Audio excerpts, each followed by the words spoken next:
హల్లెలూయా హల్లెలూయా. இதனால நீங்க எல்லாரும் குடும்பமா சேர்ந்து இந்த இடத்துல வந்திருக்கீங்க. ఈ రోజు మీరందరూ కూడా కుటుంబంగా కలిసి వచ్చున్నారు. ஆகவே குடும்பத்தை குறித்து உங்களோடு கூட பேசலாம் என்று நினைக்கிறேன். కాబట్టి నేను కుటుంబ సంబంధంగా మీ మధ్యలో మాట్లాడాలని ఆలోచిస్తున్నాను. హల్లెలూయా హల్లెలూయా. ஏற்கனவே குடும்பத்துல தான் இருக்கிறோம், திரும்ப ஏயா இந்த குடும்பத்தை பத்தி பேசுறீங்க இந்த மாதிரி பாக்குறீங்க சிலர்.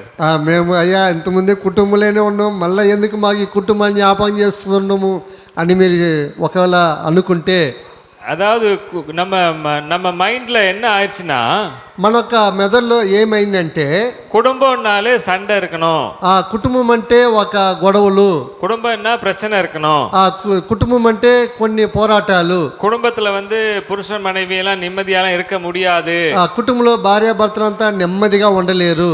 அது என்னய்யா ஊழியக்காரனா மட்டும் என்னய்யா குடும்பம் என்ன ஸ்பெஷலா வந்துருச்சு, அதுவும் அப்படிதான்ன்றாங்க நிறைய பேர். అయ్యా మరి సేవకుడంత మాత్రం ఏమి, వాళ్ళు కూడా ஸ்பெஷல், అందరికి ఒకేలాగే కదా. உங்க சபையில் இருக்கிற நீங்க எல்லாரும் நல்ல குடும்பமாய் தேவன் எதிர்பார்க்கிற தேவன் விரும்பின ஒரு குடும்பமாய் இருக்க வேண்டும். ఈ సంఘంలో ఉంటున్న ప్రతి కుటుంబం కూడా దేవుడు ఎదురు చూస్తున్న, దేవుడు కోరుకుంటున్న ఒక సంఘంగా ఉంటారు. ரட்சிக்கப்படாதவங்க வாழ்க்கையில் இருக்கிற அதே பிரச்சனை ரட்சிக்கப்பட்டவங்களுடைய குடும்பத்திலையும் இருந்துச்சுன்னா நமக்கும் அவங்களுக்கு என்ன வித்தியாசம்? మరి చూడండి, కుటుంబంలో రక్షణ పడిన వారికి రక్షణ పడలేని వారికి వచ్చే కష్టాలు ఇంకా మనకి వాళ్ళకి ఏ వ్యత్యాసం ఉంటుంది?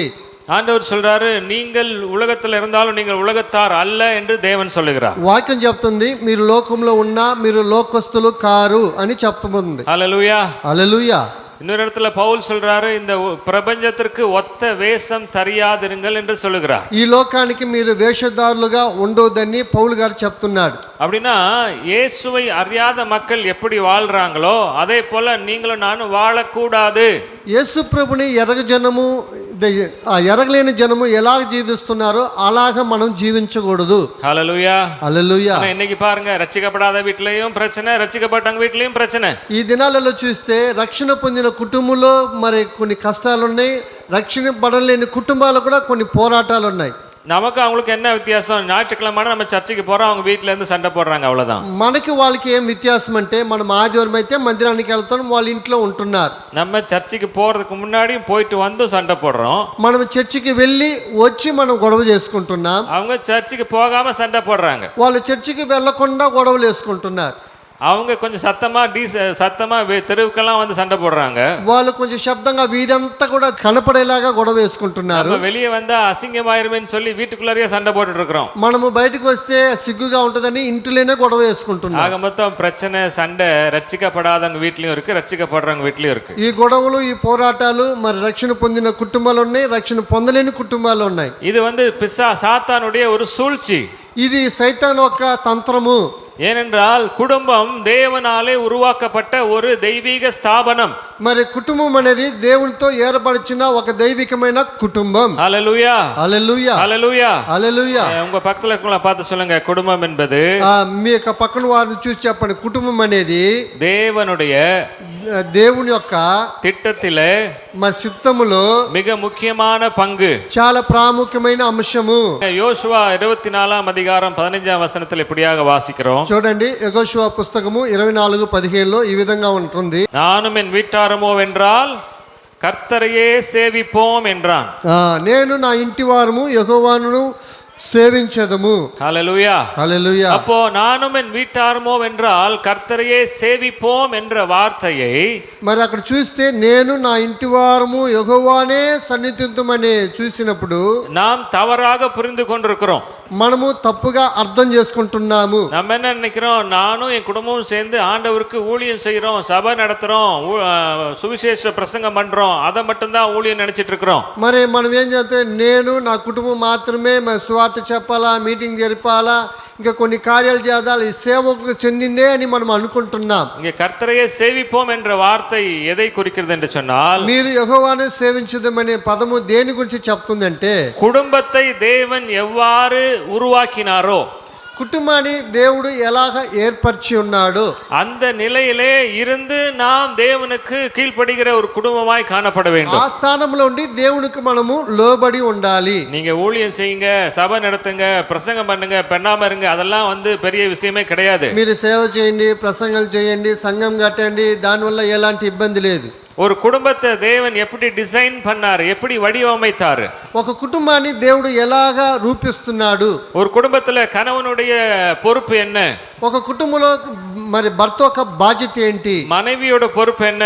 భార్య యొక్క బాధ్యత ఏంటి? இவங்க ரெண்டு பேரும் சேர்ந்து பிள்ளைகளை எப்படி வளர்க்கணும்? వీళ్ళిద్దరు కలిసి కుటుంబమైన పిల్లలను ఎలాగ పెంచాలి? பிள்ளைகள் எப்படி வளரணும்? పిల్లలు ఎలాగ ఎదగాలి? இது எல்லாத்தையுமே தேவன் நமக்கு கற்றுக் கொடுத்திருக்கிறார். ఇవన్నీ కూడా దేవుడు మనకు నేర్పించి అక్కడ ఉంచి ఉన్నాడు. இந்த வார்த்தையின்படி நாம் குடும்பத்தை நடத்தும் போதுதான் ఈ వాక్య ప్రకారంగా మనం కుటుంబము నడుపుకున్నప్పుడు நாம் குடும்பமாய் கர்த்தரை சேவிக்கிறவர்களா இருப்போம். మనము కుటుంబంగా యెహోవాని సేవించేవారుగా ఉంటాము. ஹல்லேலூயா. హల్లెలూయా. சத்தமா சொல்லுங்க ஹல்லேலூயா. శబ్దం చెప్పండి హల్లెలూయా. அதாவது நீங்க வெளியே போய் ஊழியம் செய்றீங்களோ இல்லையோ, మరి బయటికి వెళ్ళి మీరు సేవ చేస్తున్నారో లేదో, உங்க குடும்பத்துல குடும்பமா சேர்ந்து கர்த்தரை சேவிக்கிறவர்களாய் நாம் காணப்பட మీ வேண்டும். కుటుంబంలో మీరందరూ కలిసి యెహోవాని సేవించేవారుగా కనపడాలి. ஹல்லேலூயா. హల్లెలూయా. சில வீட்டுல வந்து பாத்தீங்கன்னா கணவன் ரொம்ப ஆவிக்குரிய வாழ்க்கையில ஸ்ட்ராங்கா இருப்பாரு. కొన్ని కుటుంబాలు చూస్తే భర్త ఆత్మీయంగా రీతిగా చాలా బలవంతుడుగా ఉంటారు. ஊழியத்துக்கெல்லாம் போயிடுவாரு. మరి సేవకంతా వెళ్ళిపోతారు. ஞாயிற்றுக்கிழமை ஆச்சுன்னா சபை முடிஞ்சு பாஸ்டர் கூட ஊழியத்துக்கெல்லாம் போவாங்க. మరి కొంతమంది చూస్తే సంఘాన్ని వదిలిపెట్టి పాస్టర్తో కూడా వెళ్ళిపోతారు. ஆனா வீட்டுல வந்து பாத்தீங்கன்னா தன்னுடைய மனைவி மேல அன்பு செலுத்த மாட்டாங்க. అయితే ఇంటికి వస్తే భార్య మీద ప్రేమ చూపిడు. இப்படி வீட்டுல மனைவி கிட்ட அன்பு செலுத்தாம ஊழியம் செய்யற ஊழியத்தை தேவன் அங்கீகரிக்க மாட்டார். ఇలాగా భార్య దగ్గర ప్రేమ చూపించకుండా ఉండే సేవకుని దేవుడు ప్రేమించడు. சில பெண்கள் எப்படி இருப்பாங்கன்னா சபைக்குரிய காரியங்கள்லயும் உபவாச ஜெபத்துக்கு போறது, மற்ற ஜெபத்துக்கு போறதுல ரொம்ப ஆர்வமா இருப்பாங்க. మరి కొంతమంది స్త్రీలు చూసుకున్నమంటే ఉపవాస ప్రార్థనకి మరి కొన్ని మీటింగ్లు పోయే దాంట్లో చాలా ఆసక్తిగా ఉంటారు. ஆனா வீட்டுல வந்து பாத்தீங்கன்னா வீட்டுல பிள்ளைகளுக்கும் கணவனுக்கும் செய்ய வேண்டிய காரியங்களை சரியா செய்யாம இருப்பாங்க. అయితే ఇంటికి వస్తే భర్తకు పిల్లలకు చేయాల్సిన మరి తన బాధ్యతలు చేయరు. நம்முடைய முதல் ஸ்தானம் முக்கியத்துவம் தேவனுக்கு கொடுக்க வேண்டும். మన కుటుంబంలో మరి మొదటి స్థానము దేవునికి ఇవ్వాలి. இரண்டாவது நம்முடைய குடும்பத்துக்கு தான் கொடுக்கணும். రెండవది మన కుటుంబానికి ఇవ్వాలి. அப்படின்னா ஊழியம் செய்யறவங்களாம் குடும்பத்தையே பார்த்துட்டு இருக்கலாமா அப்படின்னு கேட்பீங்க. మరి మరి సేవ చేయకుండా కుటుంబాన్ని చూసుకుంటూ ఉండొచ్చా? குடும்பத்தை பார்த்துட்டு தான் வெளியே ஊழியத்துக்கு நம்ம போகணும். కుటుంబాన్ని చూసుకొని బయట సేవకి వెళ్ళాలి. ஹல்லேலூயா. హల్లెలూయా. உங்க ஒவ்வொருவருக்கும் உங்க குடும்பம் தான் உங்களுடைய முதல் சபை. మొదటి పని ఏంటంటే మీ కుటుంబమే మొదటి సంఘము. ஆக நாம் குடும்பமாய் சேர்ந்து தேவனுக்கு சேவை செய்கிறவர்களாய் அல்லது நானும் என் வீட்டாரும் என்றால் கர்த்தரையே சேவிப்போம் என்ற வார்த்தையை சரியாக புரிந்து கொண்டு குடும்பமாக நாம் தேவனை சேவிக்கிறவர்களாய் காணப்பட வேண்டும். నేను నా ఇంటి వారము అని మనము అర్థం చేసుకొని మనము కుటుంబంతో కలిసి దేవుని మన కుటుంబంతో సేవించాలి. ஏனென்றால் குடும்பம் என்பது தேவனாலே வடிவமைக்கப்பட்ட ஒன்று. కుటుంబం అనేది చూసుకుంటే దేవుని ద్వారా రూపించబడినది. இது மனுஷனுக்கு தோன்றின ஒரு விஷயம் கிடையாது. மனுஷனால் உருவாக்கப்பட்ட அல்லது ஏற்படுத்தப்பட்டது அல்ல குடும்பம். ఇది మనుషుల ద్వారా రూపించబడిందో లేదంటే ఏర్పరచబడిన ఒక కార్యము కాదండి. హల్లెలూయా. హల్లెలూయా. உங்க பக்கத்துல இருக்கவங்கள பார்த்து சொல்லுங்க, குடும்பம் మరి పక్కన వారిని చూసుకొని చెప్పండి, కుటుంబము தெய்வீகமானது. మరి దైవికమైనది. சொல்லுங்க, குடும்பம் కుటుంబం தேவனால் దేవుడితో ஏற்படுத்தப்பட்டது, ఏర్పరచబడినది. ஹல்லேலூயா. హల్లెలూయా. அப்போ தேவனால வடிவமைக்கப்பட்ட அல்லது தேவனால ஏற்படுத்தப்பட்ட ஒரு குடும்பத்தை మరి దేవునితో మరి రూపించబడింది, దేవునితో మరి సిద్ధింపబడి చేసేబడినది. மனிதனுடைய விருப்பத்தின்படி நடத்தக்கூடாது. మనుషుడు యొక్క ఉద్దేశం ప్రకారంగా అక్కడ నడవకూడదు. ஹல்லேலூயா. హల్లెలూయా. ஏன்னா அது தேவன் பிரத்யேகமாக டிசைன் பண்ணி வடிவமைத்து உருவாக்கப்பட்ட ஒரு குடும்பம். దేవుడు మరి ప్రత్యేకంగా రూపించి ఏర్పరిచిన కుటుంబం. அந்த குடும்பத்துல எப்படி இருக்கணும், அந்த குடும்பத்துல யார் யார் என்னென்ன செய்யணும்னு சொல்லியும் ஆண்டவர் நமக்கு சொல்லி கொடுத்திருக்கிறார். ఆ కుటుంబంలో ఎలా ఉండాలా, ఎవరెవరు ఎలాంటి బాధ్యతలు చేయాలని దేవుడు అక్కడ నియమించున్నాడు. హల్లెలూయా. హల్లెలూయా. హల్లెలూయా. சாம்சங் போன் நீங்க வாங்குறீங்கன்னா, మరి శాంసంగ్ అనే ఒక వస్తువు మీరు తీసుకుంటే, சாம்சங் போனை டிசைன் பண்ணவங்க எப்படியெல்லாம் என்னென்ன சாஃப்ட்வேர் அதில் யூஸ் பண்ணலாம், அது எப்படி நம்ம பயன்படுத்தலாம்னு சொல்றாங்களோ அதன்படி தான் நம்ம செய்ய முடியும். ఒక శాంసంగ్ అనే ఫోన్ చూసుకుంటే ఆ శాంసంగ్ ఫోన్లో ఎలాగ ఉపయోగించాలని దాని ప్రకారంగా మనం చూసుకుంటేనే దాన్ని ఉపయోగించగలము. நீங்க ஐபோனோட சாஃப்ட்வேரை எடுத்து சாம்சங்ல நீங்க யூஸ் பண்ண முடியாது. మీరు ఐఫోన్ ఒక సాఫ్ట్వేర్ తీసుకొని మరి సామ్సంగ్ లో మనం దాంట్లో వేయలేము. ஹalleluya. హల్లెలూయా. அதே போல தேவனால படைக்கப்பட்ட உருவாக்கப்பட்ட குடும்பத்துல మరి దేవునితో ఏర్పరచబడింది మరి సిద్ధింప చేయబడిన కుటుంబంలో மனிதனுடைய அறிவை பயன்படுத்தக்கூடாது. మనుషుడు యొక్క తెలివిని అందులో ఉపయోగించకూడదు. தேவ சித்தத்தை தான் நாம் செய்கிறவர்களாய் காணப்பட வேண்டும். దేవుని యొక్క చిత్త ప్రకారమే మనం చెయ్యాలి. ஹalleluya. హల్లెలూయా. அதான் சங்கீதத்துல வாசிக்கிறோம். சங்கீதம் 127:1 இப்படியாக வாசிக்கிறோம். ఇక్కడ మనం చూసుకుంటే కీర్తనలో 127 మొదటి చరణంలో అలాగ ఉంటుంది. கர்த்தர் வீட்டை கட்டாராகில் அதை கட்டுகிறவர்களின் பிரயாசம் விருதா. சத்தமா சொல்லுங்க ஹalleluya. శబ్దంగా చెప్పండి హల్లెలూయా. இன்றைக்கு தேவனை நம்முடைய குடும்பத்தை கட்ட நாம் அனுமதிக்க வேண்டும். ఈ రోజు దేవుడు మన కుటుంబాన్ని కట్టడానికి మనము అనుమతించాలి. நம்ம நம்மளுடைய முயற்சியிலே நம்ம குடும்பத்தை கட்ட பிரயாசப்படுகிறோம். మన యొక్క ప్రయాసంతో మన కుటుంబాన్ని మనం కట్టకూడదు. இப்படி ட்ரை பண்ணலாம் அப்படி ட்ரை பண்ணலாம்னு சொல்லி நம்ம பலவிதமான மனித யோசனைகளை குடும்பத்திற்குள்ளாக கொண்டு வருகிறோம். ఈ విధంగా కట్టదము ఆ విధంగా కట్టదమని మానసికమైన ఆలోచనతో కుటుంబాన్ని కట్టకూడదు. வேதம் என்ன சொல்லுகிறதோ அதை மறந்துடுறோம். మరి బైబిల్ ఏం చెప్తున్నది మనం మర్చిపోతున్నాం. அதாவது ஆண்கள் லேட்டா வீட்டுக்கு போனா வைஃப் திட்டுறாங்கன்னா அதுக்கு ஏதாவது பொய் சொல்ல நம்ம காரணம் பார்க்கிறோம். మరి భర్తలు ఇంటికి వెళ్ళేటప్పుడు లేటుగా వెళ్తుందంటే దానికి ఏదైనా అబద్ధం చెప్తున్నారు, కొన్ని సాకులు ఉంటున్నాయి. வேற ஏதாவது ஐடியா பண்றோம் இப்படி எல்லாம் ஏமாத்தலாம்னு சொல்லி వేరే విధంగా వాళ్ళు మోసం చేయడానికి కొన్ని ఆలోచనలు చేస్తాం. அதே போலதான் பெண்களும் அநேக ஆண்களை ஏமாற்றுகிறார்கள், அது உண்மை இல்லாமல் இருக்கிறார்கள். అదేలాగా మరి భర్తలు పురుషులు మరి స్త్రీలు కూడా వేరే విధంగా మోసం చేస్తున్నారు, దాంట్లో యథార్థం ఉండటం లేదు. பிள்ளைகளும் அப்படிதான் இருக்காங்க. పిల్లలు కూడా అలాగనే ఉంటున్నారు. எப்படியாவது நம்ம ஏதாவது ட்ரை பண்ணி குடும்பத்துல சமாதானம் கொண்டு வரலாமான்னு சொல்லி முயற்சி பண்றோம். మరి నేను ఏ విధంగా ప్రయత్నం చేసి కుటుంబంలో సమాధానం తీసుకురావచ్చా అని వాళ్ళు మరి ఎంతో ప్రయత్నం చేస్తున్నారు. ஆனால் இங்கே வேதத்தில் நாம் வாசிக்கிறோம், கர்த்தர் வீட்டை கட்டாராகில் கட்டுகிறவனுடைய பிரயாசம் விருதா என்று சொல்லி நாம் பார்க்கிறோம். అందుకని పరిశుద్ధ గ్రంథంలో చెప్పబడుతుంది, యెహోవా ఇల్లు కట్టించిన ఎడల దాని కట్టువారి ప్రయాసం వ్యర్థమే. பாருங்க, ஒரு பில்டிங் 2 பெட்ரூமா 3 பெட்ரூமா இருக்கிற ஒரு பில்டிங் நம்ம கட்டிடலாம். చూడండి, ఒక బిల్డింగ్ ఉంటుంది, అందులో 2 బెడ్రూమ్లో 3 బెడ్రూమ్లో ఒక బిల్డింగ్ కట్టొచ్చు. ஆனா அந்த கட்டடத்துக்குள்ளார ஒரு குடும்பம் வாழ்ந்தா தான் அதுக்கு வீடுன்னு பேரு. అయితే ఆ ఒక కట్టడంలో ఒక కుటుంబము నివసిస్తేనే మాత్రము అది మరి బిల్డింగ్ అనబడుతుంది. ஏன்னா ஒரு குடும்பம் வாழ்ற ஒரு இடத்துக்கு தான் வீடுன்னு சொல்லுவாங்க. ఒక కుటుంబము జీవించే ఆ స్థలానికే ఇల్లు అని చెప్పబడుతున్నది. இல்லைன்னா ஒரு 3 வருஷம் 4 வருஷம் அந்த குடும்பத்துல அந்த வீட்டுக்குள்ள யாருமே போகலன்னா அது என்ன ஆகும்? మరి ఒక ఇంట్లో ఒక 2 సంవత్సరాలు 3 సంవత్సరాలు వెలకుంటే ఆ ఇల్లు ఏమవుతుంది? அதுக்கப்புறம் என்ன, பால் அடைஞ்சு போயிடும் இல்லையா? అది చాలా చెదులు పడిపోతుంది. ஆனால் குடும்பத்தை தேவன் கட்ட நாம் அனுமதிக்க வேண்டும். అయితే కుటుంబాన్ని కట్టడానికి మనం దేవునికి అనుమతి ఇవ్వాలి. హల్లెలూయా హల్లెలూయా హల్లెలూయా హల్లెలూయా. அப்போ குடும்பம்னா என்ன? మరి కుటుంబం అంటే ఏంటి? குடும்பம் என்பது தேவனால உருவாக்கப்பட்ட ஒரு தெய்வீக நிறுவனம் அல்லது ஸ்தாபனம் என்று நான் சொன்னேன். మరి కుటుంబం అంటే దేవుని ద్వారా ఏర్పరచబడిన ఒక స్థాపనము లాంటి ఒక సంఘము. ஹல்லேலூயா హల్లెలూయా ஹல்லேலூயா హల్లెలూయా. அந்த குடும்பத்துல எப்படி நம்ம வாழணும்னு சொன்னா அந்த குடும்பத்துக்குள்ளார அன்பு இருக்க வேண்டும்.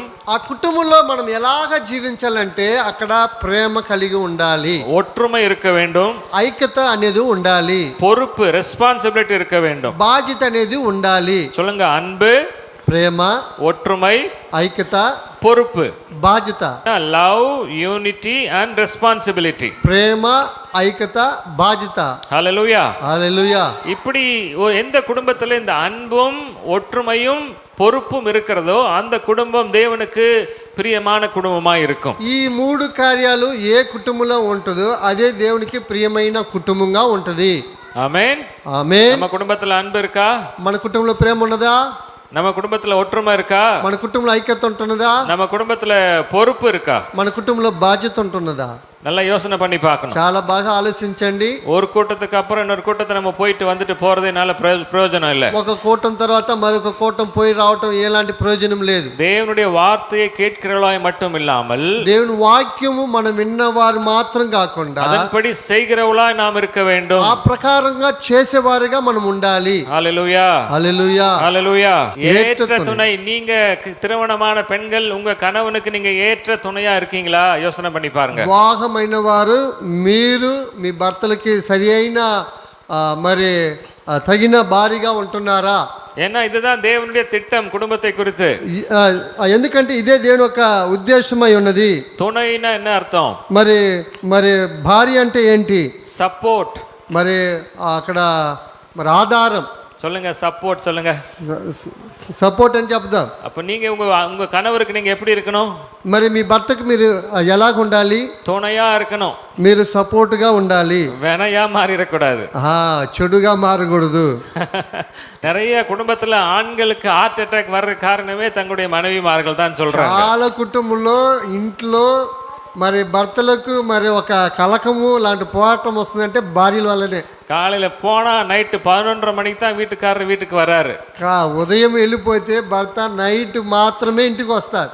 ஏன்னு கேட்டா வீட்டுல போனா நிம்மதியே இருக்கிறதில்ல ஐயான்றாங்க. ఎందుకని అడిగితే ఇంటికి పోతే ఒక అయ్యా నెమ్మదే లేదు. வீட்டுக்கு போனா இது இல்ல அது இல்ல அது கட்டல இது கட்டல ஒரே பணம் கேட்டு தொல்லை பண்றாங்க. ఇంటికి పోతే ఆ పని ఈ పని అది కట్టాలా ఇది కట్టాలా డబ్బు అని అన్నిటికీ ఒకే ఒక రోదనయ్యా. அதனால அவங்க ஒரு பையன் சொன்னா, எனக்கு தெரிஞ்ச ஒரு தம்பி, ఒక తమ్ముడు చెప్పాడు, నాకు తెలిసిన వాడు, எப்படிடா தம்பி இருக்கேன்னு சொல்லி கேட்கும்போது, బాబు నీ ఎలాగరా ఉన్నావు అని అడిగినప్పుడు, காலையில 5 மணிக்கு வெளியே போயிடுறேன் అయ్యా నేను ఉదయకాలం 5 గంటలకు బయటికి వెళ్ళిపోతా, நைட்டு 11:30 மணிக்கு வீட்டுக்கு வரேன், రాత్రి 11:30కి ఇంటికి వస్తాను, அவங்க தூங்கும் போது வெளியே போறேன், వాళ్ళు నిద్రపోయేటప్పుడు బయటికి వెళ్ళిపోతా, నైట్ திரும்ப அவங்க தூங்கின பிறகுதான் உள்ள வரேன்றான், రాత్రి తిరగా వాళ్ళు నిద్రపోయినాక వస్తాను. ஏன்னா அவங்க முழிச்சிருந்தாங்கன்னா எதாவது கேட்டு என்ன நிம்மதியை கெடுத்துறாங்கண்ணா. వాళ్ళు మెలకుగా ఉంటే నన్ను ఏదైనా అడిగి నన్ను ఎంతో రోదన పరుస్తున్నారు. ஆனா பெண்களை ஆண்டவர் அப்படியே படைச்சிருக்காரு. అయితే చూడండి, మరి స్త్రీలను దేవుడు అలాగా అక్కడ సృష్టించున్నాడు. உங்கள் கணவருக்கு நீங்கள் ஏற்ற துணையா இருப்பதற்காக தான் தேவன் உங்களை படைத்திருக்கிறார். మీ భర్తలకు మీరు సాటైన సహాయకురాలుగా ఉండాలనే దేవుడు మిమ్మల్ని ఏర్పరచి ఉన్నాడు. நம்மளுடைய அடையாளம் என்ன, நாம் எதற்காக படைக்கப்பட்டிருக்கிறோம் என்று நாம் தெரிந்து கொண்டால் தான், మరి మన దేని కొరకు మనము రూపించబడము బడి ఉన్నామని మనం తెలుసుకున్న ఎడల நாம் தேவனுக்கு பிரியமாக வாழ முடியும். మన దేవునికి ప్రీతిగా జీవించగలము. பாருங்க, உங்க புருஷனை உங்களுக்கு பிடிக்குதோ இல்லையோ, చూడండి మీ భర్త మీకు ఇష్టం ఉందో లేదో. அதாவது நீங்க ஒருவேளை சொல்லலாம், என்ன 1000 பேர் பார்க்க வந்தாங்க, கடைசியில் இவங்கிட்ட போய் மாட்டிக்கிட்டேன்னு சொல்லலாம். ఒకవేళ మీరు చెప్పొచ్చు, నన్ను ఎంతో మంది చూడటానికి వచ్చారు, చివరికి ఈయన దగ్గర నేను దొరికిపోయాను. அந்த 1000 பேரும் இப்ப உங்களை காப்பாற்ற முடியுமா? అయితే ఆ 1000 మంది మిమ్మల్ని అక్కడ కాపాడగలరా? தேவனுடைய சித்தம் இப்போ உங்களை யாரு திருமணம் பண்ணிருக்கிறாரோ அவர் தான் உங்களுக்கு கணவனா வர வேண்டும் என்று சொல்லி. దేవుని చిత్తం ఎవరు మీకు వివాహము అక్కడ జతపరచబడిందో వాళ్ళతో మాత్రమే మీరు జీవించాలా. హల్లెలూయా, హల్లెలూయా, హల్లెలూయా, హల్లెలూయా. அப்ப தேவனுடைய சித்தத்தை ஏற்றுக்கொண்டு தேவனுடைய பிள்ளைகளாய் நாம் வாழ வேண்டும் என்று சொன்னால், దేవుని యొక్క చిత్త ప్రకారంగా మనం తెలుసుకొని ఆ ప్రకారంగా మనం జీవించిన ఎడల, தேவன் உங்களை என்னவாக படைத்தாரோ அப்படியாக நீங்கள் வாழ வேண்டும். దేవుడు మిమ్మల్ని ఏ విధంగా దేని కొరకు రూపించున్నాడో సృష్టించాడో ఆ విధంగా మనము జీవించగలము. హల్లెలూయా, హల్లెలూయా, హల్లెలూయా, హల్లెలూయా. நீங்க வீட்ல பிரியாணி சமைக்கும் போது கடைசில அது தயிர் சாதமா மாறிச்சுனா உங்களுக்கு எப்படி இருக்கும்? మీరు ఇంట్లో బిర్యానీ సిద్ధం చేసేటప్పుడు అది పెరుగన్నంగా మారితే ఎలాగుంటది? நல்லா இருக்குமா உங்களுக்கு? బాగుంటదా? కష్టపட்டு காலையில இருந்து బిర్యానీ செய்றீங்க, நல்லா செய்றீங்க, ఉదయకాలం నుంచి కష్టపడి మంచిగా బిర్యానీ సిద్ధపరుస్తున్నారు. ஆனா கடைசில எடுத்து பரிமாற போகும்போது அது தயிர் சாதமா இருந்துச்சுன்னா எப்படி இருக்கும்? అది చివరగా చూస్తే వడ్డించేటప్పుడు పెరుగన్నంగా అయిపోతున్నది. எப்படி இருக்கும் உங்களுக்கு? మీకు ఎట్ట ఉంటుంది చెప్పండి? சொல்லுங்க, எப்படி இருக்கும் உங்களுக்கு? మీకు ఎట్ట ఉంటుంది? ఏ విధంగా ఉంటుంది? நல்லா இருக்குமா? சந்தோஷமா இருப்பீங்களா? సంతోషంగా ఉంటారా? బిర్యానీ செஞ்சேன், அது தயிர் சாதமா மாறிடுச்சுன்னு சொல்லி சந்தோஷப்படுவீங்களா? నీ బిర్యానీ చేస్తే మరి పెరుగన్నం అక్కడ సిద్ధపడిపోయింది అని మీరు సంతోషంగా ఉంటారా? என்ன சொல்லுவீங்க நீங்க? ఏం చెప్తున్నారు మీరు? என்ன எப்படி இருக்கும் உங்களுக்கு? கவலை இருக்குமா இருக்காதா? మీకు దుఃఖం ఉంటుందా ఉండదా? ஆண்டவர் உங்களை ஏற்ற துணையாய் உருவாக்கி இருக்கும்போது, దేవుడు మిమ్మల్ని సాటైన సహాయకురాలుగా మిమ్మల్ని ఏర్పరచున్నప్పుడు, நம்ம உதவி செய்யறோமோ இல்லையோ, உபத்திரவம் செய்யாமலாவது இருக்கலாம் இல்லையா? మనం మేలు చేయకపోయినా ఇతరులు కీడు చేయకుండా ఉంటే చాలు. హల్లెలూయా, హల్లెలూయా. என்னடா பெண்களுக்கு ఎங்களுకే பார்த்து சொல்லிட்டு இருக்காருன்னு நினைக்காதீங்க. ఏందో ఈయన మాకే చెప్తున్న స్త్రీలకు మాత్రమే అనుకోండి. முதல்ல அந்த வசனம் தான் வருது.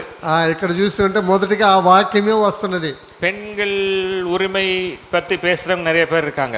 ఈ కాలంలో చూసుకున్నామంటే స్త్రీల గురించి ఉన్న హక్కుల గురించి మాట్లాడే వాళ్ళు చాలా మంది ఉన్నారు. அதுல எந்த விதமான மாற்று கருத்தும் இல்ல. பெண்கள் ஆண்களுக்கு குறைந்தவர்கள், ஆண்களுக்கு அடிமை அப்படிலாம் நான் சொல்ல விரும்பல. అయితే స్త్రీలు మరి పురుషులకు కొదువైన వారు, వాళ్ళకి సమమైన వారు కారని నేను ఏమాత్రం చెప్పను.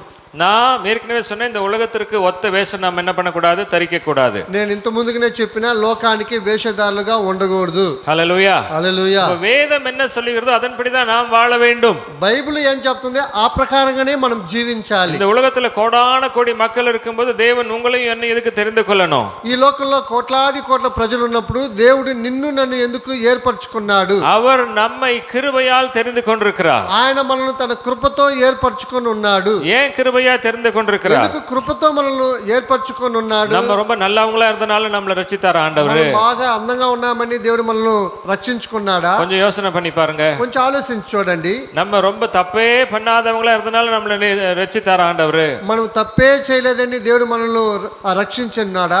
தேவன் கிருபையினால் நம்மை ரட்சித்திருக்கிறார். దేవుని యొక్క కృప ద్వారా మనము రక్షణ పొంది ఉన్నాము. హల్లెలూయా హల్లెలూయా. கிருபையினால் விசுவாசத்தை கொண்டு ரட்சிக்கப்பட்டிருக்கிறீர்கள். మీరు కృప ద్వారా విశ్వాసము ద్వారా మీరు రక్షణ పొందున్నారు. எபேசியர் 2:10 இப்படியாக சொல்லுகிறது. ఎబేసు రాసిన పుస్తకము 2:10 అక్కడ చెప్పబడుతున్నది. எடுத்தவங்க வாசிங்க. తీసిన వారు చదవండి. ஏனெனில் நற்கிரைகளை செய்கிறதற்கு நாம் கிறிஸ்து இயேசுவுக்குள் சிருஷ்டிக்கப்பட்டு தேவனுடைய செய்கையா இருக்கிறோம். இப்போ நம்ம எப்படி, எதுக்காக தேவன் நம்மை கிருபையா ரட்சித்தார்? ఎందుకొరకు దేవుడు మన కృపతో రక్షించున్నాడు? நம்ம பழையபடியே வாழலான்னு சொல்லியா? మన తిరగా పాత జీవితంలాగానే జీవించాలన్నా? ரட்சிக்கப்படுறதுக்கு முன்னாடி வீட்டுக்காரர் கூட சண்டை போட்டோம். మరి రక్షణ పొందే ముందుగా మరి భర్తతో మనం పోట్లాట చేశాము. ரட்சிக்கப்பட்ட பிறகு அப்படியே வாழ்றதுக்காகவா தேவன் நம்ம ரட்சித்தாரு?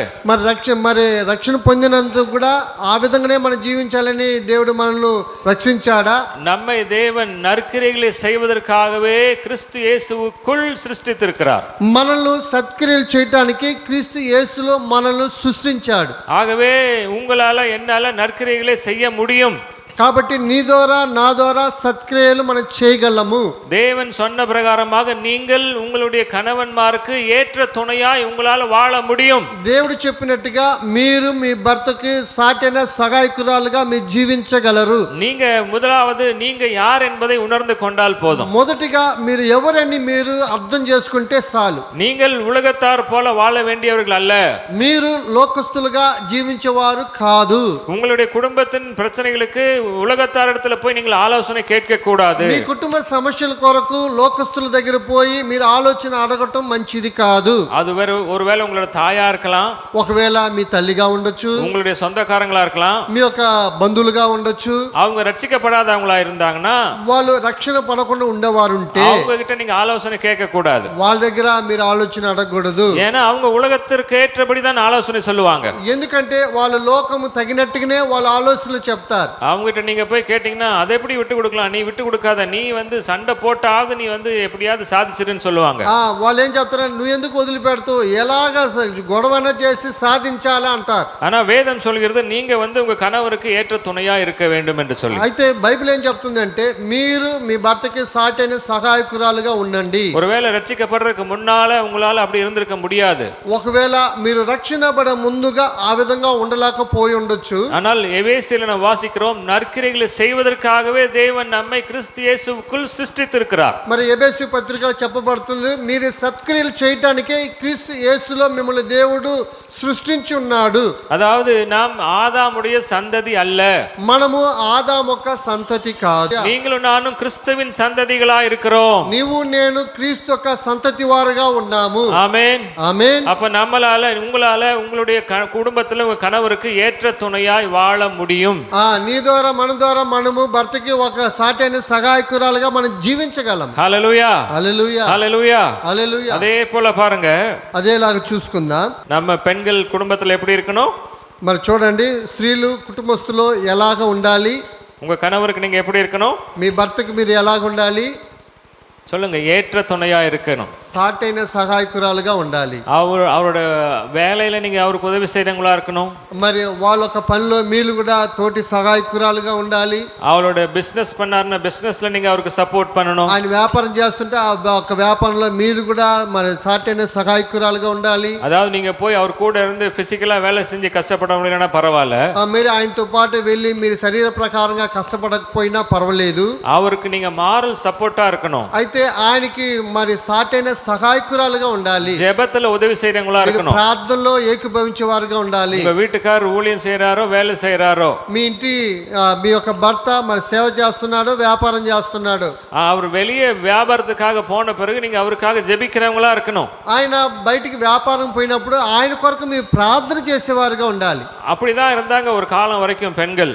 అప్పుడుదా ఒక మంచి సమయంగా ఉంటుంది. என்னைக்கு இந்த போன்ல வாட்ஸ்அப், யூடியூப், ஃபேஸ்புக், இன்ஸ்டாகிராம்லாம் வந்துச்சோ, ఎప్పుడు ఈ ఫోన్ల ద్వారా మరి యొక్క సోషల్ మీడియా ఎప్పుడు వచ్చినదో, வீட்டுக்காரர் வெளியே போனவன போன் எடுத்து உட்காந்துக்க வேண்டியது. భర్త బయటికి పోయిందే మరి యొక్క ఫోన్ తీసుకుని కూర్చోవటమే. அப்படியே தள்ளி தள்ளி தள்ளி சில டைம் கொஞ்ச நாளுக்கு பிறகு நம்ம கை வந்து இப்படி ஆடிக்கிட்டே இருக்க போகுது. మరి అలాగనే ఫోన్ పెట్టుకుని అట్నే తోసుకుంటా ఉంటాం. కొద్ది రోజులు పోతే మన వేలు ఆటోమేటిక్గా అయితే ఆడుతూ ఉంటుందేమో. ஆமாவா இல்லையா? நீங்களாம் ரொம்ப நல்லவங்க. అవునా కదా? కూర్చున్న మీరందరూ కూడా మంచోళ్ళే. நான் உங்களை பத்தி சொல்லல, பொதுவா நடக்கிற விஷயத்த சொல்றேன். మిమ్మల్ని గురించి అయ్యగారు చెప్పలేదు, పొదుగా చెప్తున్నాడు. இப்போ ஆண்களுக்கு நான் வரேன். ఇప్పుడు పురుషుల కొరకు వస్తున్నారు. எபேசியர் 5ஆம் அதிகாரம் ఎబేసి పత్రిక 5 23 அப்புறம் 25 வசனத்தை வாசிங்க. 23 25 23 25 வாசிங்க. ఎబేసి పత్రిక 5 23 25 கிறிஸ்து சபைக்கு தலையா இருக்கிறது போல క్రీస్తు సంఘానికి శిరసై ఉన్నట్టుగా புருஷனும் மனைவிக்கு தலையா இருக்கிறான். మరి భార్య కూడా మరి శిరసై ఉన్నాడు. இங்க அதுக்கப்புறம் சொல்லுது, அவரே சரீரத்திற்கும் ரட்சகராய் இருக்கிறார். ఇక్కడ ఆయనే శరీరానికి రక్షకుడుగా ఉంటున్నాడు. 25ஆம் వచనం சொல்லுகிறது, 25 27 కలిసి చెప్తున్నది, புருஷர்களே పురుషులారా உங்கள் மனைவிகளில் మీ భార్య దగ్గర அன்பு கூறுங்கள், ప్రేమించుడి. அப்படியே అటువలే கிறிஸ்துவும் క్రీస్తు కూడా சபையில் సంఘమును அன்பு கூர்ந்து ప్రేమించినాడు. ஹல்லேலூயா హల్లెలూయా ஹல்லேலூயா హల్లెలూయా. நிறைய வீடுகள்ல ஆண்கள் என்ன சொல்றாங்க, என் மனைவி எனக்கு கீழ்ப்படியதே இல்லையா. మరి చాలా కుటుంబంలో చూసుకుంటే భర్తలు ఏం చెప్తున్నారంటే, నా భార్య నాకు లోబడని అంటుందయ్యా. அப்ப எப்படி நான் அன்பு கூற முடியும்? నేను ఎలాగ నా భార్య దగ్గర ప్రేమ చూపగలను? இங்க நம்ம ஆண்கள் புருஷர்கள் மனைவியை எப்படி அன்பு கூறணும்னு சொல்லி ஒரு மாடலை வந்து பவுல் இங்க கொடுத்திருக்கிறார். ఇక్కడ చూడండి, భర్తలు భార్య దగ్గర ఎలాగ ప్రేమ చూపించాలని ఒక మాదిరికరంగా ఇక్కడ రాయించున్నాడు. கிறிஸ்து சபையை அன்பு கூறுவது போல క్రీస్తు సంఘాన్ని ప్రేమించినట్టుగా. ஹல்லேலூயா హల్లెలూయా. அப்படின்னா இயேசு கிறிஸ்து உங்களையும் என்னையும் எப்படி அன்பு கூறுகிறாரோ, நேசிக்கிறாரோ, యేసుక్రీస్తు నిన్ను మనను అందరిని ఎలాగ ప్రేమిస్తున్నాడు, அதே போல ஒரு புருஷன் தன் மனைவியை நேசிக்க வேண்டுமா? అలాగనే ఒక పురుషుడు కూడా తన భార్యని ప్రేమించాలి. கவனிக்கிறீங்களா? கல்யாணம் ஆகாதவங்களும் கவனிங்க. உங்க கல்யாணமான பிறகு உங்க மனைவி நீங்க இப்படிதான் நேசிக்கணும். గమనించండి యవనస్తులారా, మీరు కూడా వివాహమైనాక ఈ విధంగానే మీ భార్యని ప్రేమించాలి. இப்ப கிறிஸ்து சபையை எப்படி நேசிச்சார்? మరి క్రీస్తు సంఘము ఎలాగ ప్రేమించాడు? சபை வந்து பரிசுத்தமான பிறகு நேசிச்சாரா? ఆ సంఘము పరిశుద్ధంగా ఉన్నప్పుడు ప్రేమించాడా? சபை கீழ்ப்படிஞ்ச பிறகு நேசிச்சாரா? సంఘము లోబడినాక ప్రేమించాడా? உங்களை எப்போ இயேசு உங்களை நேசிச்சார்? యేసు ప్రభు ఎప్పుడు మిమ్మల్ని ప్రేమించాడు? இயேசு என்னை எப்ப நேசிச்சார்? యేసుక్రీస్తు నన్ను ఎప్పుడు ప్రేమించాడు? வேதம் சொல்கிறது, நான் பாவியாக இருக்கும் பொழுதே கிறிஸ்து எனக்காக ஜீவன் தந்ததினால அன்பு வெளிப்பட்டது. బైబిల్ చెప్తుంది, నేను పాపిగా ఉన్నప్పుడు క్రీస్తు ప్రేమ నన్ను ప్రేమించినది. ஹல்லேலூயா హల్లెలూయా. என் மனைவி வாயாடிங்க, என் மனைவி வந்து கீழ்ப்படிய மாட்டாங்க, என் மனைவி சண்டைக்காரிங்க, இருந்தாலும் நீ நேசிச்சு தான் ஆகணும். మరి నా భార్య మంచిది కాదు, చాలా నోటు కలిది, ఎప్పుడు కూడా గొడవ చేసేది, అయినప్పుడు కూడా నీ భార్య నువ్వు ప్రేమించే తీరాలి. உலகம் சொல்லும் அப்படிப்பட்ட மனைவியை நீ டைவர்ஸ் பண்ணிடலான்னு சொல்லும். లోకం చెప్తుంది అలాంటి భార్య నువ్వు డైవర్స్ చేసే. ஆண்டவர் சொல்றாரு, அப்படிப்பட்ட மனைவியா இருந்தாலும் நீ நேசிச்சு தான் ஆகணும். యేసు ప్రభు చెప్తున్నా, అలాంటి భార్య అయినా కూడా నువ్వు ప్రేమించే తీరాలి. புருஷன் மனைவிக்கு எப்படி அன்பு செலுத்த வேண்டும் என்று சொல்லி பவுல் சொல்கிறார் என்றால், మరి భర్త భార్యకు ఎలాగ ప్రేమించాలని పౌలు గారు చెప్తున్నాడు. கிறிஸ்து எப்படி சபையை நேசித்தாரோ அப்படி நேசிக்க வேண்டும் என்று சொல்கிறார். క్రీస్తు సంఘమును ఎలాగ ప్రేమించారో మీరు కూడా అలాగనే ప్రేమించాలి. ஹல்லேலூயா హల్లెలూయా. கிறிஸ்து நம்மள வந்து பார்த்து, ரமேஷ் நீ நல்லவனா 100% கீழ்ப்படிதல் உள்ளவனா மாறின பிறகு நான் உன்னை நேசிக்கிறேன்னு சொல்லியிருந்தாருன்னா, ఒకవేళ క్రీస్తు చెప్తే, శాంసన్ నువ్వు మరి క్రీస్తుకు 100% లోబడితే ఆ తర్వాత నిన్ను నేను రక్షిస్తానని చెప్పితే நான் ரட்சிக்கப்பட்டிருக்கவே முடியாது. నేను రక్షణ పొందే ఉండను. 1000 வருஷம் ஆனாலும் நான் ரட்சிக்கப்பட்டிருக்க முடியாது. 1000 సంవత్సరాలు అయినా కూడా నేను రక్షణే పొంది ఉండను. ஏன்னா என்னுடைய கீழ்ப்படிதலில் அநேக குறைகள் உண்டு. ఏంటంటే నా ఒక జీవితంలో లోబడలేని కార్యములు చాలా ఉన్నాయి. இப்போ உங்களுக்கு பிரசங்கம் பண்ணி கொண்டிருக்கிற நானும் 100க்கு 100% எல்லா விஷயத்திலும் கீழ்ப்படிந்தவன் அல்ல. ఇప్పుడు మీకు ప్రసంగం చేస్తున్నా నేను కూడా తదుమ చేస్తున్నా నేను కూడా అన్ని విషయాల్లో 100కి నేను లోబడిన వాడు కానే కాదు. ஆனாலும் என்னை இயேசு நேசிக்கிறார். అయినప్పుడు కూడా క్రీస్తు నన్ను ప్రేమిస్తున్నాడు. எனக்காக இயேசு சிலுவையிலே மரித்தார். నా కొరకు యేసుక్రీస్తు సిలువలో మరణించాడు. எனக்காக சிலுவையிலே ரத்தம் சிந்தினார். నా కొరకు మరి సిలువలో ఆయన రక్తము కార్చాడు. குறைவுள்ள என்னை நிறைவாய் மாற்றுவதற்காக அவர் ரத்தம் சிந்தி என்மேல் இன்னும் அன்பு கூர்ந்து கொண்டிருக்கிறார். పొదువైన నా జీవితంలో ఆయన ఒక సంపూర్ణతో నింపి నన్ను ప్రేమించాడు. அதே போல புருஷர்களாகிய நீங்கள் உங்கள் மனைவிகளை நீங்கள் கிறிஸ்து எப்படி சபையை நேசிக்கிறாரோ அப்படி நேசிக்க வேண்டும். అలాగనే పురుషులైన మీరు కూడా మీరు దేవుడు ఎలాగ సంఘాన్ని ప్రేమించారో మీ భార్యలు కూడా అలాగనే ప్రేమించాలి. ஹல்லேலூயா హల్లెలూయా ஹல்லேலூயா హల్లెలూయా. நீங்க தான் உங்களுடைய குடும்பத்திற்கு ஆவிக்குரிய தலைவர். మీరే మీ ఇంటికి ఆత్మీయమైన నాయకుడు. ஆண்கள் சகோதரர்கள் புருஷன்மார்கள் நீங்கள் உங்களுடைய குடும்பத்தை ஜெபத்திலும் ஆவிக்குரிய காரியங்களும் நடத்துகிறவர்களாய் காணப்பட வேண்டும். పురుషులైన మీరు ప్రార్థనలు కానీ ఆత్మమైన సంబంధమైన కార్యములు మీరు జాగ్రత్తగా నడుచుకోవాలి. ஆனா இன்னைக்கு ஆவிக்குரிய சபைகள்ல அது அப்படியே தலைகீழா மாறிடுச்சு. ఈ రోజు చూసుకుంటే ఆత్మీయమైన సంఘాలలో అది తలకిందలుగా మారిపోయింది. ஏன்னா பெண்கள் தான் அதுல இப்ப முதல்ல நிக்கிறாங்க. ఎందుకంటే స్త్రీలు ఆ సంఘాలలో మొదటి స్థానంలో ఉంటున్నారు. அவங்க வீட்டுல ஜெபிக்கிறதும் அவங்க தான் ஜெபிக்கிறாங்க. వాళ్ళ ఇంట్లో ప్రార్థన చేసేది వారే. ஊழியத்துக்கு போறதுனால அவங்க தான் போறாங்க. సేవకు పోవాలంటే వాళ్ళే. பிள்ளைங்களை ஜெபம் பண்ணுங்க பைபிள் படிங்கன்னு சொல்றது அவங்க தான் பண்றாங்க. పిల్లలు బైబిల్ చదవండి ప్రార్థన చేయండి చెప్పేది వాళ్ళే. நம்ம ஒரு வார்த்தை சொன்னா பிஸி, நான் வேலைக்கு போறேன், நான் பிசினஸ் பண்றேன்னு சொல்லிட்டு நம்ம தேவனுக்கு அடுத்த காரியங்களை செய்யறதே இல்லை. మనం ఒక మాట చెప్తుంటే నేను పనికి పోతున్నా వ్యాపారం పోతున్నా నేను చాలా బిజీగా ఉన్నానని వాళ్ళు మరి వాళ్ళ పని పాటలు చూసుకొని వెళ్ళిపోతున్నారు. நம்ம எவ்வளோ பிஸியா இருந்தாலும் சரி మనం ఎంతో మరి బిజీగా ఉన్నప్పుడు కూడా தேவனுக்குரிய காரியங்களை நாம் குடும்பத்தின் தலைவராக இருந்து சரியாக செய்து முடிக்க வேண்டும். దేవుని యొక్క కార్యములు మనము దేవుని యొక్క నాయకుడిగా ఉండి అన్ని కూడా మనం సరి చేయాలి. హల్లెలూయా హల్లెలూయా హల్లెలూయా హల్లెలూయా. 1 தீமோத்தேயு 5ஆம் அதிகாரம் 8ஆம் வசனத்தில் இப்படியாக நாம் வாசிக்கிறோம். 1 తిమోతి పుస్తకము 5వ అధ్యాయము 8వ వాక్యము. ஒருவன் தன் சொந்த ஜனங்களை விசேஷமாக தன் வீட்டாரை விசாரியாமற் போனால். ఇక్కడ చూడండి, ఎవడైనా స్వకీయులను లేకపోతే విశేషముగా తన ఇంటి వారిని. எனக்கு தெரிஞ்ச ஒரு குடும்பம் இருக்கு. అయ్యగారికి తెలిసిన ఒక కుటుంబం ఉన్నది. அந்த வீட்டில் எப்பவுமே பிரச்சனையாக தான் இருக்கும். ఆ కుటుంబంలో ఎప్పుడు చూసినా గొడవే. இன்னைக்கு ரட்சிக்கப்பட்டு ஊழியம் செய்கிற ஒரு குடும்பம், ఇంకా రక్షణ పొంది పరిచయం చేసే కుటుంబం. இங்கே வேதத்தில் வாசிக்கிறோம், ஒரு புருஷன் தன்னுடைய வீட்டாரை விசாரிக்கிறவனா இருக்க வேண்டும். ఒక పురుషుడు బైబిల్ చెప్పినట్టుగా తన కుటుంబాన్ని విచారించేవాడుగా ఉండాలి. விசாரிக்கிறதுனா என்ன அர்த்தம்? విచారించడం అంటే ఏంటి అర్థం? குடும்பத்தின் தேவைகளை சந்திக்கிறவனா இருக்க வேண்டும். కుటుంబం యొక్క అవసరతలు తీర్చేవాడుగా ఉండాలి. ஏதோ கடமைக்கு ஒரு 10,000 ரூபாய் கொண்டு போய் கொடுத்துட்டு ఏదో బాధ్యతకి ఒక 10,000 రూపాయలు ఇస్తే என்ன பண்ணுவியோ தெரியாது, இந்த மாசம் ஃபுல்லா நீ நடத்திக்கோ அப்படின்னு மனைவி மேல பொறுப்பை போட்டுறது. ఏం చేస్తావో నాకు తెలియదు, ఈ డబ్బుతో ఈ మాసం అంతా కూడా నువ్వు కాపురం చేసుకొని భార్య మీద ఒక బాధ్యత మోపేది. அது தவறான ஒரு உதாரணம். అది తప్పైన ఒక ఉదాహరణంగా ఉంటున్నది. அந்த அம்மா கேட்பாங்க, பிள்ளைங்களுக்கு ஃபீஸ் கட்டணும்னு கேட்பாங்க. మరి భార్య అడిగితే పిల్లలకు ఫీజు కట్టాలి. பிள்ளைங்க ஆட்டோவில் ஸ்கூலுக்கு போறாங்க, ஆட்டோக்காரர் காசு கொடுக்கணும்னு கேட்பாங்க. పిల్లలు ఆటోలో బడికి వెళ్తున్నారు, మరి ఆటోనికి డబ్బులు కట్టాలి. பிள்ளைங்களுக்கு சிக்கன் வாங்கி கொடுக்கணும்னு சொல்லி கேட்பாங்க. పిల్లలకు మరి చికెన్ తీసియాలి. ஐயா அப்படியே சொல்லிடுவார், நான் என்னால முடிஞ்சதை செஞ்சுட்டேன், ఇనిమే నీ పాతుకో. అయ్యగారు చెప్తాను, నా వల్ల అయినంత వరకు చేసేసాను, ఇంకమేట నువ్వు చూసుకో. அது சரியான ஒரு ஆணுக்கு அல்லது புருஷனுக்கு அடையாளம் அல்ல. అది సరైన ఒక మరి భర్తకు ఒక మగవాడికి అది సరైన అర్థము కాదు. உங்க குடும்பத்துக்கு என்ன தேவையோ அதை நீங்க தான் சந்திக்கணும். మీ కుటుంబానికి ఏది అవసరమో అది మీరే తీర్చాలి. ஆதாமுக்கு ஏவாளை தேவன் கொடுத்தார், మరి ఆదాముకు అవ్వను దేవుడిచ్చాడు. ஆனா ஆதாம் ஏவாளும் சேர்ந்து அந்த தோட்டத்தை நிர்வகிக்கக்கூடிய ஒரு ஆளுகை தன்மையும் அந்த பொறுப்பையும் தேவன் கொடுத்திருந்தார். మరి దేవుడు చూశారంటే ఆ ఆదాముకు అవ్వకు ఆ తోటని నిర్మాణించిన ఒక బాధ్యత ఇద్దరికి ఇచ్చాడు. హల్లెలూయా హల్లెలూయా. சிலர் சொல்லுவாங்க, சில ஆண்கள் சொல்லுவாங்க, ஏவாள் அந்த பழத்தை கொண்டு வந்து கொடுத்தனாலதான் ஆதாம் சாப்பிட்டான்னு சொல்லுவாங்க. కొంతమంది చెప్తారు, అవ్వ ఆ పండు తీసుకొచ్చి ఇచ్చిన వల్లనే ఆదాం తిన్నాడు. அந்த அம்மா சொல்லுவாங்க பிசாச குறை சொல்லுவாங்க. మరి ఆమె చెప్తుంది సైతాన్ మీద నేరం మోపుతుంది. ஆனா அந்த தோட்டத்தை மட்டும் இல்ல, பூமியை ஆளுகை செய்யும்படியான அதிகாரத்தை தேவன் ஆதாமுக்கு கொடுத்திருந்தார். మరి ఆ ఒక తోట మాత్రం కాదు, ఈ భూలోకాన్ని కూడా పరిపాలన చేసే ఒక స్థానాన్ని మరి ఆదాముకు దేవుడు ఇచ్చాడు. அப்போ இந்த ஏவால தனியா விட்டது யாரோட தப்பு? మరి ఈ యొక్క అవ్వని మరి ఒంటరిగా విడిచిపెట్టింది ఎవరు తప్పు? அந்த అమ్మ போகும்போது ஏம்மா ஏவாள் எங்க பாரு, ஒழுங்கா வீட்டுல இருந்து சொல்லிக்கலாம் இல்லையா? ఒకవేళ అవ్వ ఒంటరిగా పోతే ఏమ్మా ఎక్కడికి వెళ్తున్నాయని అడగొచ్చు కదా. சிலருக்கு வந்து அப்படி சொன்னா మీ వైపే చెప్పండి, சொல்லிக்கலாமா இல்லையா? చెప్పొచ్చా లేదా? அவரோட பொறுப்பு அவர் சரியா செய்யல.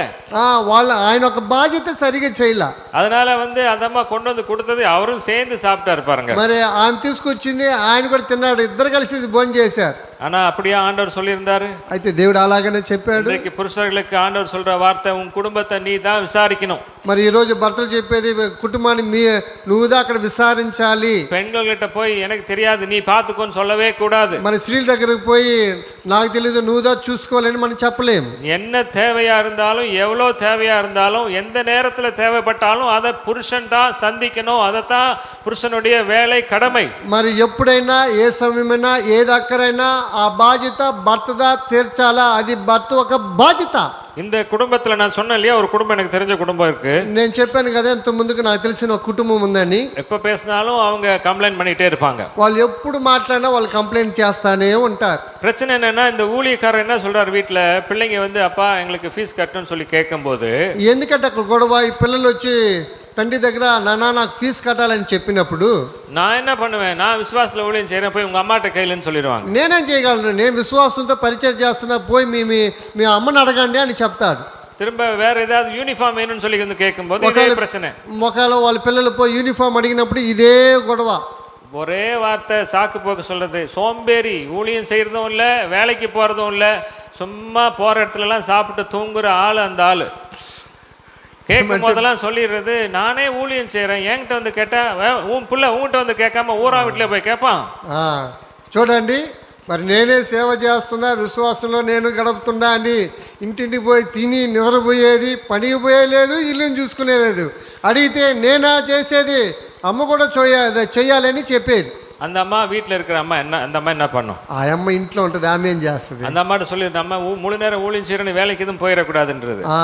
ఫుల్ టైం పని సేవకి వచ్చిన వాళ్ళు పనికి పోగోదు అని చెప్పారుங்க. என்னோட அனுபவத்துல நான் சொல்றேன், అయ్యగారు ఒక అనుభవంలో చెప్తాను, జాగ్రత్తగా వినండి.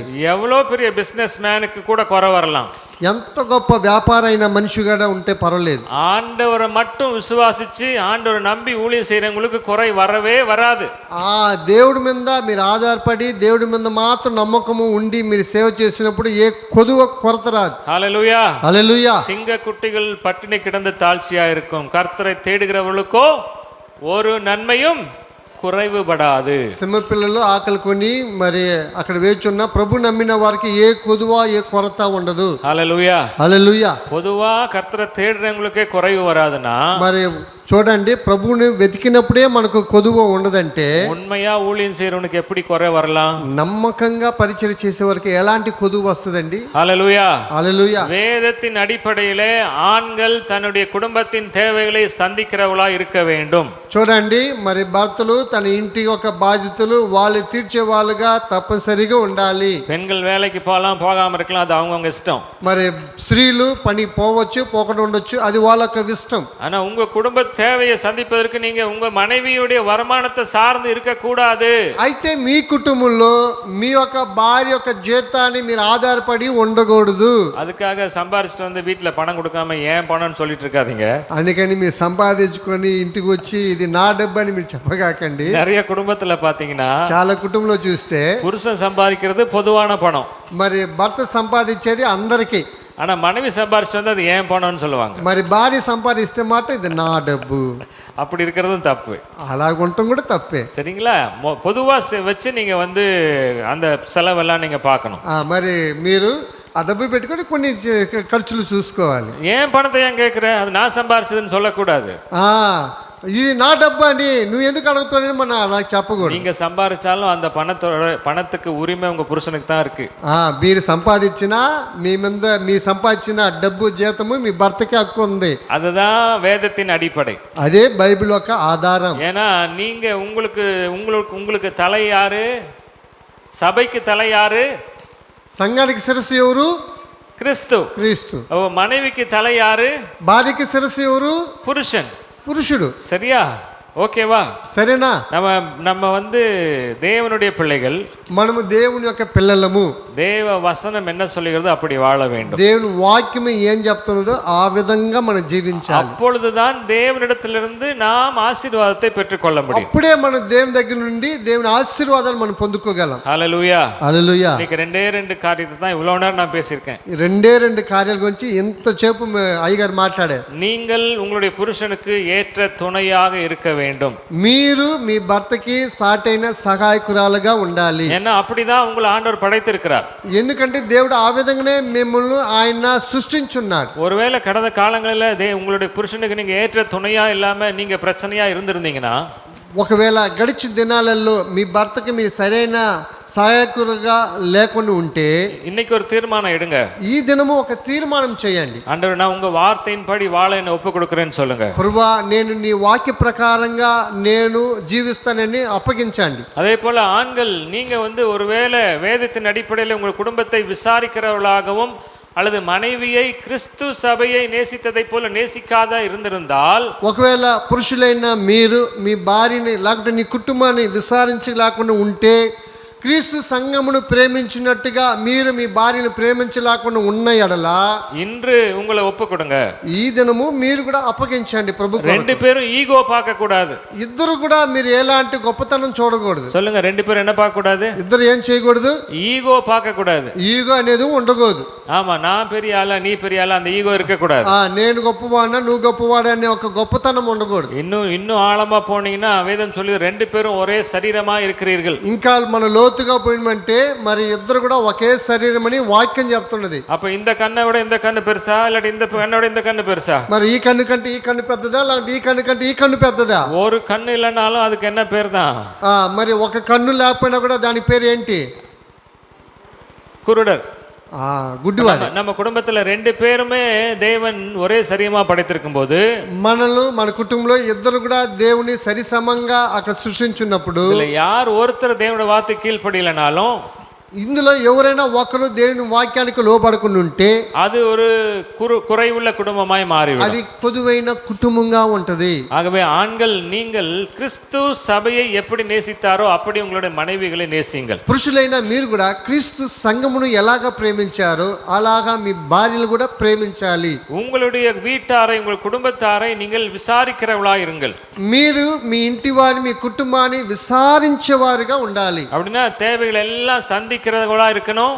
అలాగనే మనము మన అవసరాన్ని కూడా తీర్చేవారుగా ఉండాలా. அவங்கள பாதுகாக்கிறவங்களா இருக்கணும். వాళ్ళని మనము మరి కాపాడేవారుగా ఉండాలి. குடும்பத்தை நடத்துகிறவர்களா நீங்க இருக்கணும். కుటుంబాన్ని నడిపించే నాయకుడిగా ఉండాలి. హల్లెలూయా. హల్లెలూయా. இதைத்தான் தேவன் விரும்புகிறார்.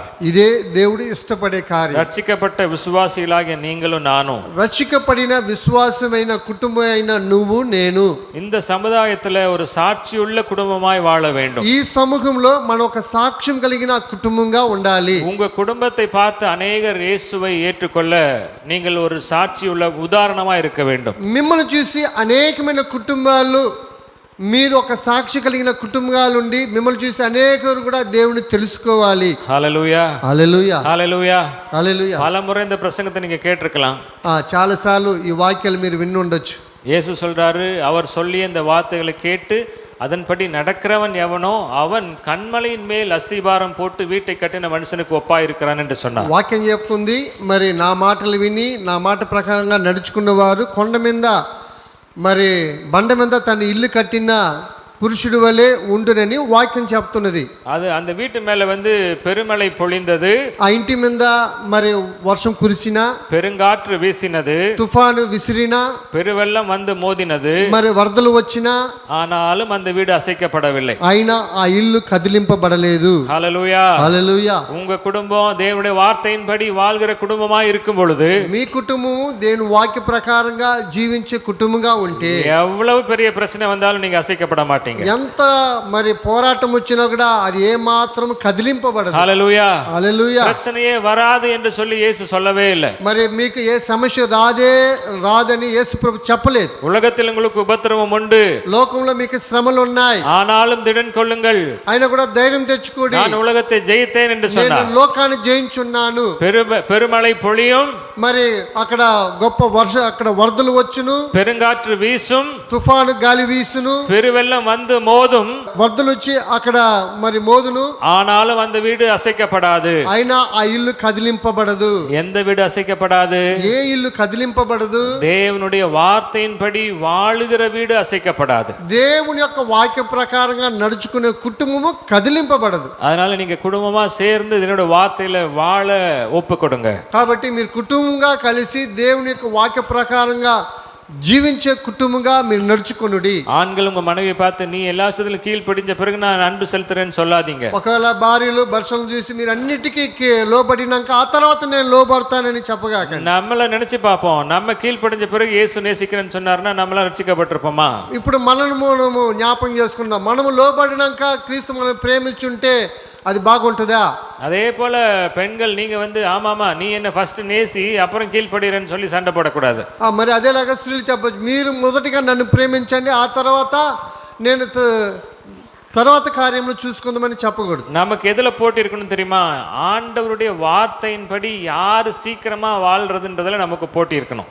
దీంట్లో మనకు పోటీ ఏంటంటే మరి వాక్య ప్రకారంగా ఎవరు జీవించేది దాంట్లో మనకు పోటీలు ఉండాలి. హల్లెలూయా. హల్లెలూయా. அப்படி வாழும்போது உங்களுடைய குடும்பத்தை தேவன் ஆசீர்வதிப்பார். ఆ విధంగా మీరు జీవించినప్పుడు దేవుడు మీ కుటుంబాన్ని ఆశీర్వదిస్తాడు. உங்களுடைய குடும்பம் நிலைத்து நிற்கும். మీ కుటుంబము స్థిరపడి ఉంటది. அசைக்கப்படாமல் இருக்கும். మీ కుటుంబం కదిలింపబడదు. ஆசீர்வாதமாக இருக்கும். అది ఆశీర్వాదకరంగా ఉంటది. இந்த சபையினுடைய விசுவாச குடும்பங்கள் எல்லாம் அப்படிப்பட்ட ஒரு குடும்பமா இருக்க வேண்டும் என்று சொல்லி தேவன் விரும்புகிறார். ఈ యొక్క సంఘంలో ఉన్న కుటుంబాలన్నీ కూడా దేవుడు ఆ విధంగా ఉండాలని దేవుడు కోరుకుంటున్నాడు. ஈகோ தூக்கி போட்டுருங்க. మీలో ఉన్న గొప్పతనం తీసి పారవేయండి. நான் பெருசా நீ பெருசா எல்லாம் ஆர்குமெண்ட் எல்லாம் பண்ணாதீங்க. నువ్వు గొప్పవాడు నేను గొప్పవాడని మీరు ఇంట్లో గొడవ చేసుకోగాకండి. நீங்க தேவனுக்கு முதல்ல நீங்க தேவனுக்கு கீழ்ப்படிங்க. మొదటిగా దేవుడికి మీరు లోబడి ఉండండి. ஹல்லேலூயா. హల్లెలూయా. ஆண்கள் முதல்ல தேவனுக்கு கீழ்ப்படியணும்னா என்ன பண்ணணும்? உங்க சொந்த மனைவியை நீங்க கிறிஸ்து சபையை நேசிச்சதை போல நேசிக்கணும். భర్తలు మీరు ఏం చేయాలంటే మొదటిగా క్రీస్తు సంఘాన్ని ప్రేమించినట్టుగా మీరు మీ భర్తలను మీరు ప్రేమించాలి. பெண்கள் நீங்க உண்மையாவே நீங்க ரொம்ப ஸ்பிரிச்சுவல், நாங்க தான் ஆவிக்குரிய வாழ்க்கையில உண்மையா இருக்கிறோம் வளர்றோம்னு சொன்னா நீங்க ஆண்டுடைய வார்த்தைக்கு கீழ்ப்படியணும் இல்லையா? మరి ఒకవేళ స్త్రీలు మేము అన్నిట్లో మరి లోబడుతున్నాం, ఆత్మ సంబంధమైన ప్రార్థనలో అన్నిట్లో మేమే ముందుకు అంటే మొదటిగా మీరు లోబడి ఉండండి. அப்ப என்ன பண்ணணும்? நீங்க முதலாவது உங்க புருஷனுக்கு கீழ்ப்படியணும். అప్పుడు మీరు మొదటిగా ఏం చేయాలంటే మీ భర్తలకు లోబడి ఉండండి. அது மட்டும் இல்ல, நீங்க ஏற்ற துணையா இருக்கணும். అంత మాత్రం కాకుండా మీరు సాటైన సహాయకురాలుగా ఉండాలి. ஹல்லேலூயா. హల్లెలూయా. நத்திங் இஸ் டூ லேட்னு சொல்லுவாங்க. எதுவுமே லேட் கிடையாது. ఏది కూడా మన ఆలస్యం లేదు. ஐயா 30 வருஷம் முடிஞ்சதுயா, இனிமே போய் எப்படியா அப்படி வாழ்றதெல்லாம் நினைக்காதீங்க. అయ్యా మాకు 50 సంవత్సరాలు అయిపోయింది, ఇంక జీవించడం ఏం ప్రయోజనం? இப்ப கூட நீங்க ஆரம்பிக்கலாம். ఇప్పుడు కూడా మీరు ప్రారంభించవచ్చు. தேவனுக்கு பிரியமான குடும்பமாய் உங்க குடும்பத்தை மாற்றலாம். దేవునికి ప్రియమైన కుటుంబంగా మీరు జీవించగలరు. கர்த்தர் உங்களை ஆசீர்வதிப்பாராக. ప్రభు మిమ్మల్ని ఆశీర్వదించును గాక. கண்களை மூடி ஜெபிப்போம். அன்பின் ஆண்டவரே, இந்த நல்ல மத்தியான வேளைக்கு நன்றியோடு உம்மை துதிக்கிறோம். அப்பா, இந்த வேளையிலே நாங்கள் கேட்ட வார்த்தைகளின்படி ஆண்டவரே, உமக்கு ஏற்ற ஒரு குடும்பமாய் நீர் என்ன சித்தத்தோடு குடும்பத்தை ஏற்படுத்தினீரோ அந்த ஒரு குடும்பமாய் நாங்கள் வாழ எங்களுக்கு உதவி செய்வீராக. ஆண்டவரே, மனைவி தன்னுடைய புருஷனுக்கு ஏற்ற துணையாகவும், ஆண்டவரே புருஷன் தன் மனைவியை கிறிஸ்து சபையை நேசித்ததை போல நேசிக்கவும், குடும்பத்தை விசாரிக்கவும் தேவையான கிருபைகளை தருவீராக. ஆண்டவரே, இந்த குடும்பங்களை ஆசீர்வதிங்கப்பா. இந்த சமுதாயத்தின் மத்தியில் ஆண்டவரே, ரட்சிக்கப்பட்ட குடும்பங்கள் உமக்கென்று சாட்சியாய் நிலைத்திருக்கத்தக்கதாக கர்த்தர் கிருபை தருவீராக. உம்முடைய வார்த்தையின்படி வாழ உதவி செய்வீராக. உம்முடைய கருத்தில் ஒப்புக் கொடுக்கிறோம். சபையை ஆசீர்வதிங்க, சபையை பெருக பண்ணுங்க. இன்னும் அநேக ஆயிரக்கணக்கான ஆத்துமாக்களை கொள்ளை பொருட்களாய் தந்து ஆண்டவர் இந்த சபை மூலமாய் ஒரு கூட்ட ஆத்துமாக்களை நீர் ஆதாயப்படுத்தி கொள்ளும்படியாக ஜெபிக்கிறோம்ப்பா. பாஸ்டருக்கு தேவையான கர்த்தாவே கிருபைகளையும் ஆண்டவரே தேவையான எல்லா ஒத்தாசையும் நீர் தந்து நடத்துவீராக. உடன் ஊழியர்களை ஆசீர்வதிங்க, குடும்பங்களை ஆசீர்வதிங்க. உம்முடைய கருத்தில் ஒப்புக் கொடுக்கிறோம். இயேசுவின் நாமத்தில் ஜெபிக்கிறோம் நல்ல பிதாவே. ஆமென். ஆமென். ஆமென்.